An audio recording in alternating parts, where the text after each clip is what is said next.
মামুন আলু খেতে আসছে ঘুরতে। আলু খেতে আসছে মামুন। সবাই আলু তুলতেছে,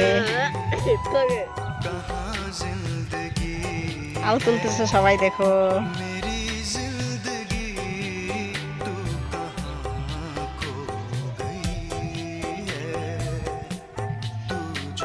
বস্তি ওই চায় বাগান, এই যে রাস্তা, দলগাঁও রাস্তা, ওই যে ওইটা হচ্ছে গাড়ি যাওয়ার রাস্তা।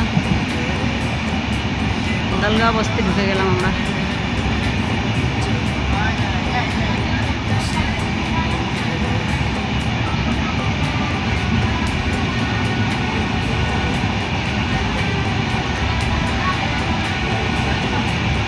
গাড়িটা দৌড়ে ছাড়ছে না, ছাড়ছে না গাড়িটা,